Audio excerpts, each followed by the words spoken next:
अस्सलाम वालेकुम।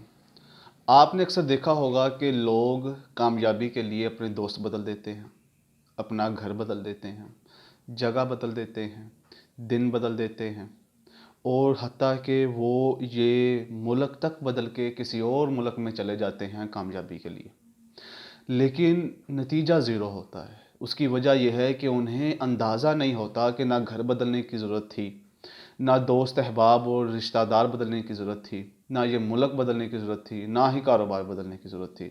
बस इन सब के साथ रह के इनके साथ अपना तर्ज़ अमल बदलने की ज़रूरत थी, अपनी सोच बदलने की ज़रूरत थी, अपने आप को पॉजिटिव करने की ज़रूरत थी, अपने आप को ज़्यादा मेहनती करने की ज़रूरत थी, अपने अंदर तवक्कुल लेके आने की ज़रूरत थी। हम ये सारे एलिमेंट अपने अंदर दाखिल करते ही नहीं हैं और ना कोशिश करते हैं, तो फिर हम दूसरे कामों के ज़रिए अपनी नाकामी को छुपाते हैं कि ये कारोबार नहीं ठीक, ये दोस्त नहीं ठीक, ये धोखा दे गया, वो धोखा दे गया। अगर कोई इंसान ज़िंदगी में कामयाब होना चाहता है तो वो चीज़ों का रोना ना रोए, गिले ना करे, वो फ़क़्त अपना तर्ज़ अमल देखे, बैठे और तन्हाई के अंदर सोचे कि कहाँ कहाँ गलती हुई है। जहाँ पे गलती हो जाए अब गलती दोबारा ना करे। इंशाअल्लाह उसे किसी चीज़ को बदलने की ज़रूरत नहीं पड़ेगी। क्यों? क्योंकि उसका रब इधर भी वही है, दूसरे शहर, दूसरे इलाके, दूसरे घर, दूसरे दोस्त, दूसरे रिश्तेदारों, दूसरे मुल्क में जाकर भी उसका रब वही है। अगर वो वहाँ जाकर उसको नवाज सकता है तो वो यहाँ रह के भी उसको नवाज सकता है।